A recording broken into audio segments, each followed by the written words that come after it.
अच्छे भाव से स्वच्छ जल द्वारा जिनेंद्र भगवान के अंगों का जो प्रक्षालन करते हैं वो अपने जीवन में स्वभावतः समस्त पाप मनों का क्षय करते हैं। ऐसे पाप मनों को क्षय करने वाला यह भगवान का अभिषेक हमारे जीवन में पुण्य कर्म को लाना और पाप कर्म को क्षीण करने में कारण बनता है। सम्यक दृष्टि पुरुष भगवान जिनेंद्र का अभिषेक करते हैं तो उसके फल के बारे में बताया गया है। वे मेरु पर्वत पर जन्माभिषेक पाकर मोक्ष में जा विराजित होते हैं। ऐसा यह महिमाकारी भगवान का अभिषेक और अतिशय शक्ति को प्रदान करने वाला तीर्थंकर जैसी प्रकृति के बंध में कारण बताया गया है। इसलिए मेरु पर्वत पर उनका जन्माभिषेक किया जाता है और अंत में मोक्ष प्राप्त करते हैं। इससे श्लोक दिया गया है, सदृष्टिया प्रकुर्वन्ति चाभिषेकं जनस्य ये जन्मस्यानंचे ते प्राप्य मेरं यान्ति शिवालयम्। इस प्रकार से इसके प्रभाव आचार्यों ने यहाँ पर अभिषेक के बताए हैं और कहा गया है कि शांति धारा जब हम करते हैं, आज हम शांति धारा का उच्चारण करेंगे और शांति धारा से पहले हम इस चीज को समझें कि शांति धारा करते समय हमें किस प्रकार की सावधानी रखनी होती है और शांति धारा का महत्व क्या हुआ करता है। शांति धारा में बीजाक्षर से युक्त विशेष मंत्रों का उच्चारण किया जाता है और जल की अखंड धारा छोड़ी जाती है।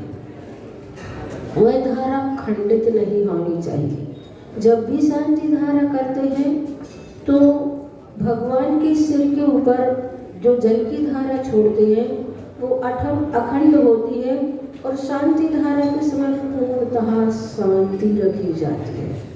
ऐसा नहीं होता कि सब अपने अपने काम में लगे हुए हैं और इधर शांति धारा होती चली जा रही है। ऐसी शांति धारा का वह प्रभाव हमारे लिए फिर देखने को नहीं मिलता है। शांति धारा के समय तो कहा जाता है जिस प्रकार से हमारे यहाँ जब राष्ट्रीय गान शुरू होता है तो जिस मुद्रा में जो खड़े होते हैं उसी मुद्रा में स्थिर होते हैं। उसी प्रकार शांति धारा के समय जिस प्रकार से जब शांति धारा प्रारंभ होती है उसी समय से हमें अपने सारे कामों को विराम दे करके शांति धारा को टकटकी लगा करके देखें और पूर्णतः शांति रखें। उस समय घंटा, झालर, थाली आदि नहीं बजाना चाहिए। ताली आदि उस समय नहीं बजाते हैं। शांति धारा के समय पूर्णतः वहाँ पर शांति का वातावरण होता है। अनेक अक्षरों से मिलकर एक बीजाक्षर बनता है और ऐसे बीजाक्षरों से संचित अनंत अर्थों के ज्ञान के हेतुभूत अनेक चिन्हों से युक्त जो शब्द रचना होती है उसे बीज पद कहते हैं। और एक एक बीज अक्षर और एक एक बीज पद में अनंत अर्थ गर्भित है और अनंत शक्तियों को लेकर के है। ऐसा धबला की पुस्तक 9, 16 पुस्तक है धबला की, उसमें 9वें नंबर की पुस्तक में कहा गया है, अर्थात बीजाक्षर अनंत अर्थों से सहित हुआ करते हैं। और शांति धारा में जो बीजाक्षर लिए गए हैं वो शांति कारक होते हैं, सुख कारक होते हैं, सुख देने वाले होते हैं। ऐसे संक्षिप्त शब्द रचना करके श्री, हिरी आदि बीजाक्षर बनाए जाते हैं। वे अपने आप में एक एटम बम का कार्य करते हैं जो विशिष्ट ऊर्जा शक्ति लिए हुए होते हैं। अतः जब हम शांति धारा करते हैं तब नगर, देश, विश्व के लिए वे 20 पदों वाली ध्वनि तरंग शांति में कारण बनती है।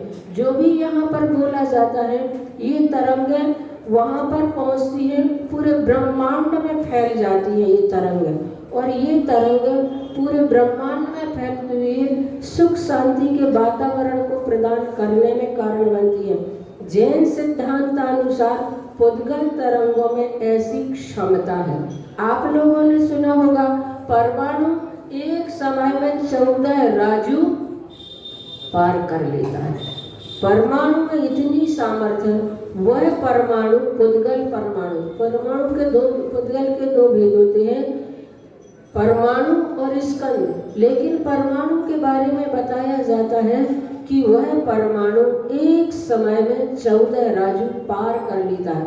तो ये पुद्गल वर्गणाएं जो होती हैं, ये ध्वनि तरंगें जो होती हैं, इन तरंगों के माध्यम से पूरे में वातावरण शांति का फैल जाता है। उनमें ऐसी क्षमता होती है और वे एक समय में संपूर्ण लोक में व्याप्त हो सकती है। ऐसी इनकी क्षमता बताई गई है। जो बीजाक्षर बताए गए हैं उनके अंदर ऐसी सामर्थ्य होती है। संसारी प्राणी तन मन धन से दुखी है, उसमें निमित्त कारण नवग्रह भी हुआ करते हैं और उन ग्रहों की शांति हेतु 24 तीर्थंकरों के नाम उच्चारण ही पर्याप्त होते हैं। और परंतु शांति धारा के अंत में चंद्रप्रभ, मल्लीनाथ, वर्धमान, पुष्पदंत, शीतलनाथ, मुनि सुब्रत, नेमिनाथ, पार्श्वनाथ के नामों का उच्चारण करते हैं। और इनके उच्चारण करने का कारण यहाँ पर बताया गया है कि ये नवग्रहों के जन्म, नक्षत्र एवं शरीर का रंग नवग्रहों के रत्न के समान होने से नवग्रहों की शांति में निमित्त कारण होते हैं। इसलिए उनकी जाप, मंत्र और पूजा आदि भी की जाती है। शांति धारा का उल्लेख आचार्य पूज्यपाद स्वामी जी ने भी किया है। जो पूज्यपाद स्वामी ने 10 भक्तियां लिखी, उनका अभिषेक पाठ भी है आचार्य पूज्यपाद स्वामी का। और नेमीचंद आचार्य ने भी प्रतिष्ठा तिलक में इसका उल्लेख किया है। इस प्रकार से शांति धारा के बारे में कहा जाता है कि पूजन करने से पहले तो हम शांति धारा करते ही हैं, लेकिन पूजन के अंत में भी शांति धारा करते हैं। और शांति धारा पूजन के अंत में जो की जाती है, शांति धारा की क्रिया वर्तमान पूजा पद्धति से उस समय भी मिलती है जब पूजन पूर्णतः की ओर होती है। शांति पाठ जब आप पढ़ते हैं उस समय शांति पाठ बोला जाता है और उसमें शांति भक्ति जो आचार्य पूज्यपाद स्वामी की लिखी हुई है उसका हम कुछ छंद लेते हैं। देशस्य राष्ट्रस्य पुरस्य राज्ञा करोतु शांतिं भगवान जिनेन्द्र। तो शुरू में जो शांति धारा करते हैं उसमें और इसमें अंतर सिर्फ इतना होता है कि शुरू में जो शांति धारा होती है वो भगवान के मस्तक पर शांति जल की धारा छोड़ी जाती है, और जो अंत में शांति पाठ करते समय शांति धारा की जाती है उसकी धारा थाली में छोड़ी जाती है। इस प्रकार से इसमें दोनों में अंतर दिया गया है। और शांति धारा को पढ़ते समय हम किस प्रकार से उन बीजाक्षरों का उच्चारण करें, तो इन बीजाक्षरों के उच्चारण के लिए यहाँ पर शांति धारा में शुरू का तो कुछ हमने आप लोगों को उच्चारण करके बता दिया था। बाद में जो थोड़े से यहाँ पर दिए गए हैं उसका उच्चारण यहाँ से आप करें। ओम नमो हरते भगवते प्रक्षिणासे स्तोष्कर्मशाय, तो ये ज़्यादा अच्छा रहेगा। ये तो बीच के तो सब उच्चारण वैसे हमारे ख्याल से सरल है, बन जाते हुए। ओम नमोर्हते भगवते प्रक्षिणाशेष दोष कल्मषाय दिव्य तेजो मूर्तये श्री शांतिनाथाय सर्व विघ्न प्रणाशनाय। हाँ, इसका यहाँ पर अर्थ बताया गया है कि अरहंत भगवान को नमस्कार हो। ओम नमो अरहते, अरहंत भगवान को नमो अरहते यानी नमस्कार हो। कैसे हैं वे अरहंत भगवान? जिन्होंने दोष कल्मषाय, जिन्होंने संपूर्ण दोष रूपी पाप को नष्ट कर दिया है, ऐसे अरहंत भगवान को हम नमस्कार करते हैं। और जो दिव्य तेज से सहित हैं ऐसे शांतिनाथ भगवान सर्व विघ्न प्रणाशनाय, शांतिनाथ जो शांति के करने वाले हैं, ऐसी मान्यता क्षयोपशम सम्यक दृष्टि के अंदर हुआ करती है। और संसारी प्राणी अपने उस सम्यक्त में चल मलिन अगाड़ दोष लगा लिया करते हैं। जब उनकी जिंदगी में कुछ प्रतिकूलताएं आती हैं, विसंगति आती है, तो यही मान करके करते हैं अब हमारे जीवन में जो अशांति फैली है उस शांति को करने वाले तो शांतिनाथ भगवान है। तो शांति विधान भी करते हैं। और उसके आप लोगों ने उसकी कथा भी सुनी होगी कि जब मथुरा नगरी में महामारी फैल गई थी और महामारी फैलने के कारण से वहाँ का राजा जो था उसने भी उस नगरी को छोड़ दिया था और पूरी प्रजा भी उस नगरी को छोड़ करके भाग गई थी। पूरा नगर खाली हो गया था। तब शुक्ल पक्ष की त्रयोदशी को सुमति नाम के एक सेठ उस नगरी में आए तो उन्हें तो बड़ा आश्चर्य हुआ।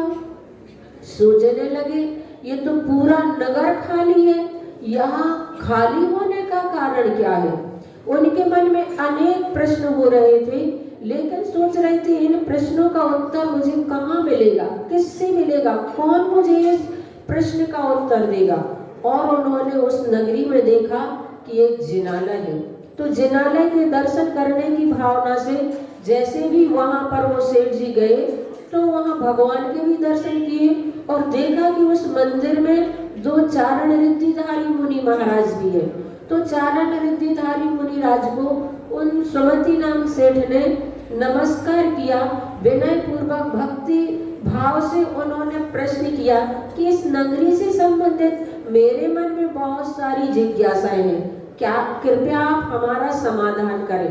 तब महाराज श्री ने उन्हें आशीर्वाद दिया। सेठ जी ने पूछा, महाराज श्री ये नगर खाली है, पूरा का पूरा नगर उजड़ा है, कारण क्या है।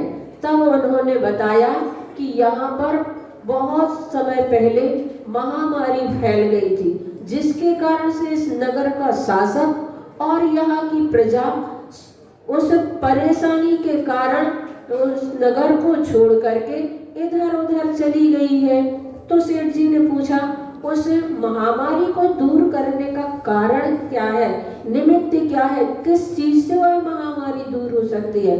तब मुनि महाराज ने अपनी वाणी से सेठ जी को बताया कि अगर हम शांति विधान करते हैं और शांति जाप करते हैं तो वह महामारी दूर हो सकती है। सेठ जी ने उस प्रकार से वहां पर अनुष्ठान किया और सारी महामारी दूर हो गई। जब वहाँ के लोगों के अंदर जो आसपास के गांव में पहुंच गए थे, अपने जीवन में निरोगता का उन्होंने अनुभव किया तो वापस लौट करके उस नगरी में पुनः बस गए थे। इस प्रकार से ये इस शांति विधान, शांति जाप और शांति धारा की जो हमें प्रथमानी योग में कथानक पढ़ने के लिए मिलते हैं, इससे यह और अधिक महिमाकारी हो जाता है। इससे यह और अधिक हमारे जीवन में श्रद्धा और समर्पण को पैदा करने वाला हो जाता है। इसमें यहाँ पर कहा जा रहा है सर्व रोग अपमृत्यु विनाशनाय, यानी कि सभी रोग और आकस्मिक दुर्घटना के होने वाली मृत्यु का नाशक। भगवान के ऊपर जब मंत्रों से बीजाक्षरों से युक्त हम जल की धारा छोड़ते हैं तो वह जल इस प्रकार से अचूक औषधि के रूप में हो जाता है। सर्व परकृत शुद्ध उपद्रव विनाशनाय, सभी दोषों के दूर किए गए क्षुद्र उपद्रव के नाशक। क्षुद्र यानी छोटे छोटे भी, अगर हमारी जिंदगी में कोई प्रतिकूलताएं हैं तो उन प्रतिकूलताओं का नाश करने वाला सर्वारिष्ट शांति करा, सभी पीड़ाओं की शांति करने वाले ये बीजाक्षर मंत्रों से सहित वह जल हुआ करता है। ओम ह्राम ह्रीम रूम रम रम अशिया उषा नमः। और इसमें 13 अक्षरात्मक विद्या मम, मेरी सर्व विघ्न शांतिम कुरु गुरु, मेरे सभी विघ्न की शांति करो। तुष्टि पुष्टिम कुरु कुरु, संतोष, तुष्टि का मतलब है कि हमारे लिए शांति का अनुभव हो और पुष्टि का मतलब है कि उसकी संवर्धन हो हमारे जीवन में। जिस प्रकार की हम कामना कर रहे हैं, जिस प्रकार की भावना कर रहे हैं, उसका संवर्धन करो। और इस प्रकार से स्वाहा बोल करके शांति वाचक और हवन वाचक मम कामम, मेरी कामना छिंदी छिंदी भिंदी भिंदी, खंड खंड हो जाए, जो अशुभ रूप में हुआ करती है नष्ट हो जाए, नष्ट हो जाए। बलि कामम, और बलि कामम यानी नैवेद्य। बलि से यहाँ पर वैसे नहीं लेना है, बलि का मतलब नैवेद्य, रसना एवं अन्य काम संबंधी जो इच्छाएं।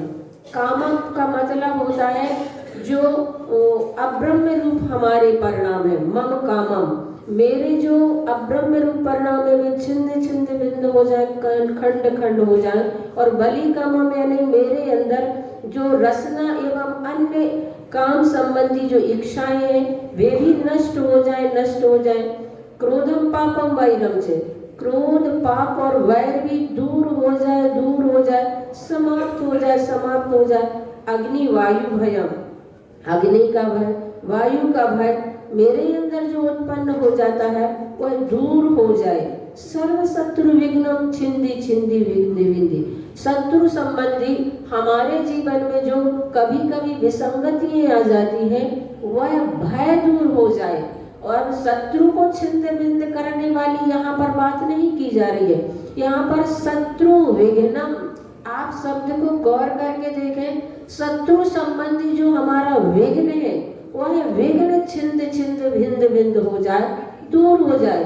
सर्व शत्रु विघ्नम छिंदी छिंदी भिंदी भिंदी, सर्व उपसर्गम छिंदी छिंदी भिंदी भिंदी यानी सभी उपसर्ग नष्ट हो जाए। क्योंकि ग्रस्त है और ग्रस्त अपने जीवन में सुख शांति का अनुभव करना चाहते हैं। साधु तो उन उपसर्गों को अपने जीवन में एक सौभाग्य मान करके जीते हैं कि चलो हमारे लिए निर्जरा का कारण मिला।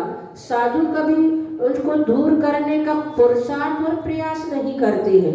लेकिन ग्रस्त जीवन में इस प्रकार की जब विसंगतियां आती है तो वो इस प्रकार की कामना करते हैं, सर्व उपसर्गम छिंदी छिंदी भिंदी भिंदी, सभी उपसर्ग नष्ट हो जाए, नष्ट हो जाए। सर्व विघ्नम, सभी विघ्न खंड खंड हो जाए।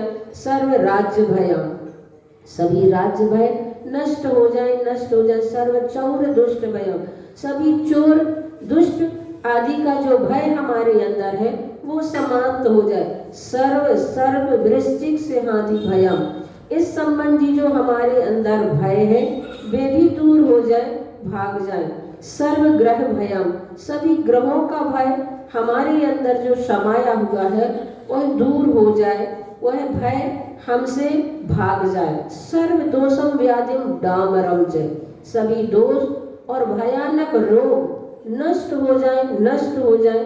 सर्व आत्मघातम परघातम जय, सभी प्रकार के जो हमारे अंदर कभी परिणाम आ जाते हैं अपने आत्मघात करने का, दूसरों के घात करने का, ऐसे परिणाम भी हमारे नष्ट हो जाए।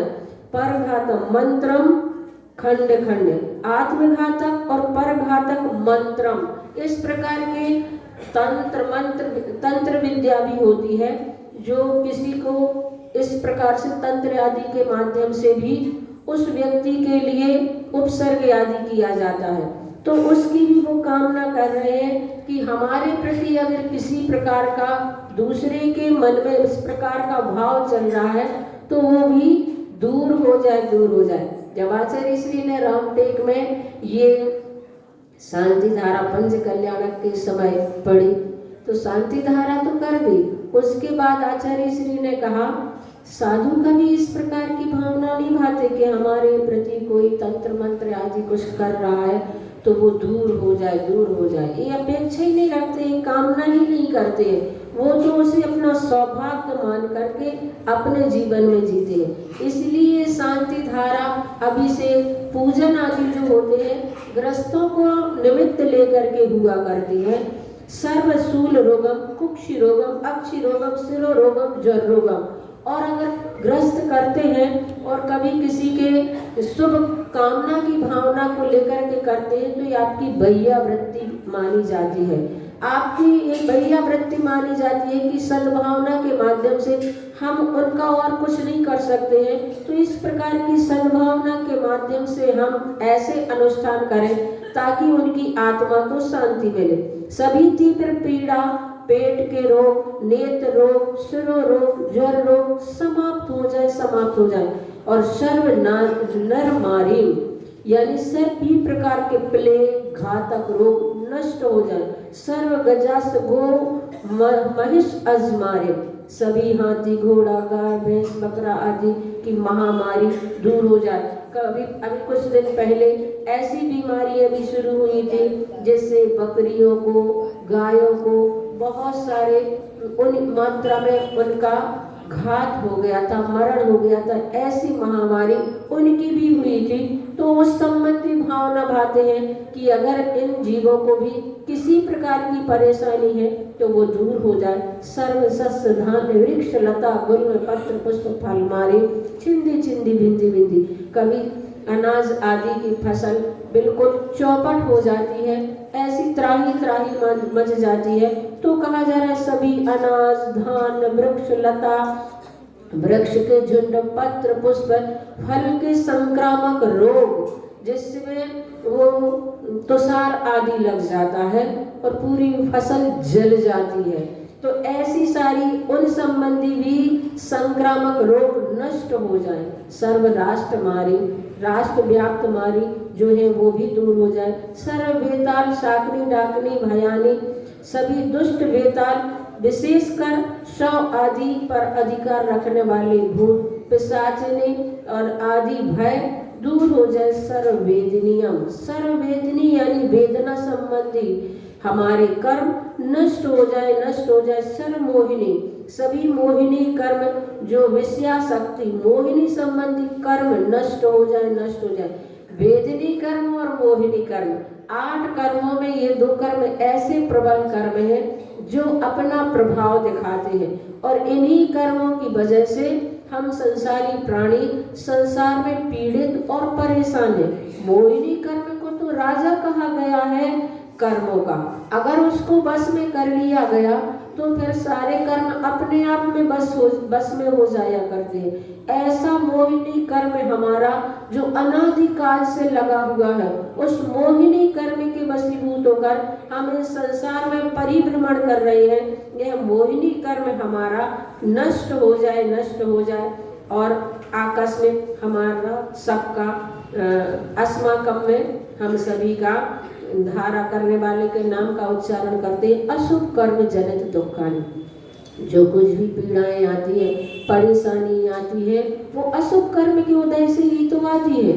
हाँ, ये मान करके चलना कि अगर हमारा असाता कर्म का उदय है तो हमारे जीवन में ये विसंगति आती है, और साता कर्म का उदय होता है तो इस प्रकार की प्रतिकूलताएं हमारे जीवन में आती ही नहीं है। तो असाता को साता में परिवर्तित करने के लिए संक्रमण कर्म जो होता है, भगवान की भक्ति से हमारे कर्म संक्रमित होते हैं। जो पाप कर्म है वो पुण्य रूप परिवर्तित होते हैं। और एक स्तुवक संक्रमण कहलाता है, 5 संक्रमण होते हैं जिसमें एक स्तुवक संक्रमण कहलाता है, जो एक समय पहले वह कर्म पाप रूप था और उदय में आता है तो पुण्य रूप होकर के आ जाता है। जैसे कि आचार्य श्री उदाहरण देते हैं, टैंक में पानी जो भरा है बिल्कुल साफ है, स्वच्छ है, और पाइप में से जो पानी आ रहा है बिल्कुल साफ पानी आ रहा है, लेकिन बाल्टी में हम देखते हैं तो बाल्टी में रंग वाला पानी आ रहा है।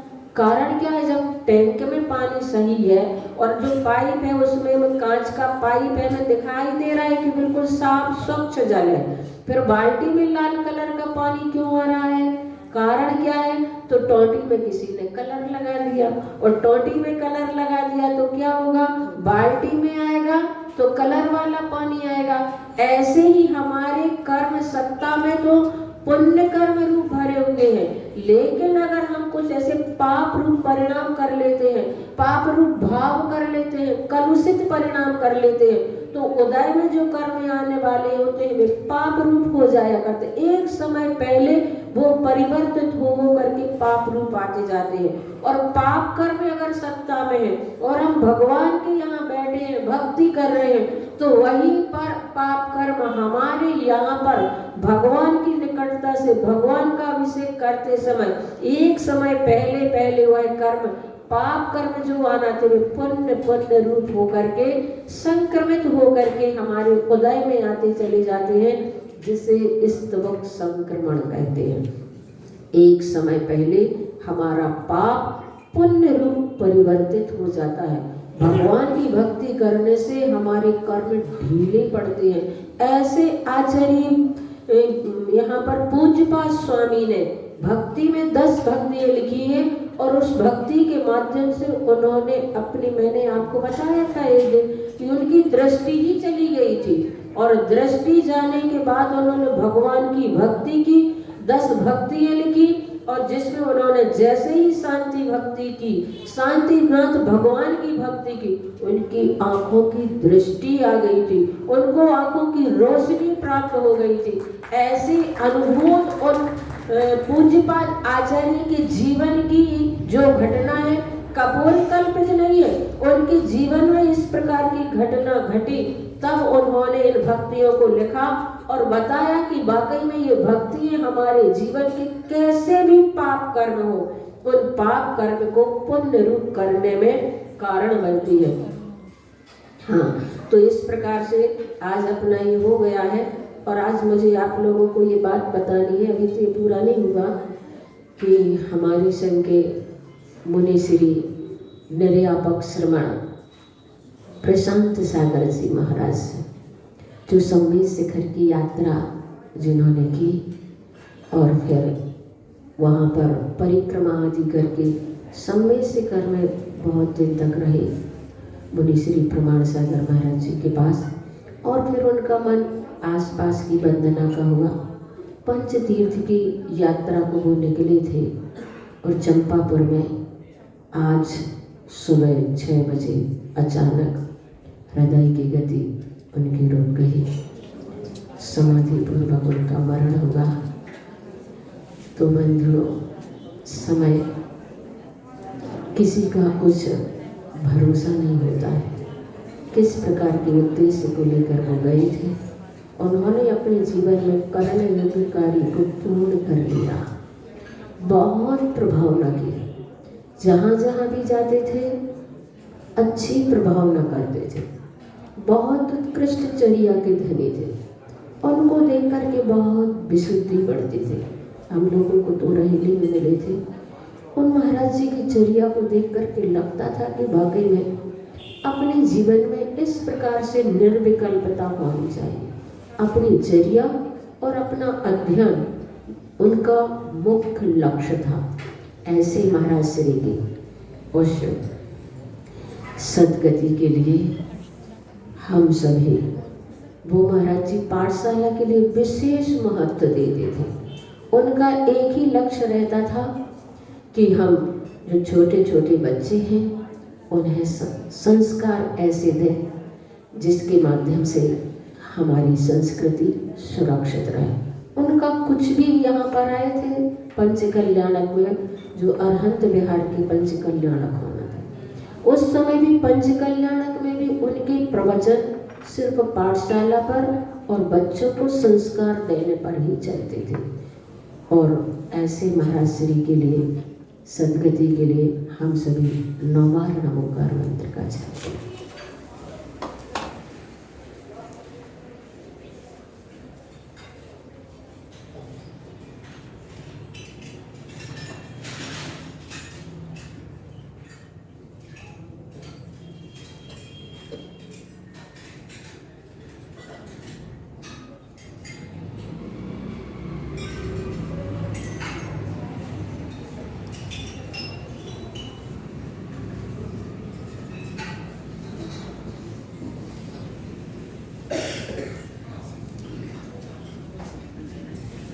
महावीर भगवान की, संत श्रवणी आचार्य गुरु श्री विद्यासागर जी महाराज के,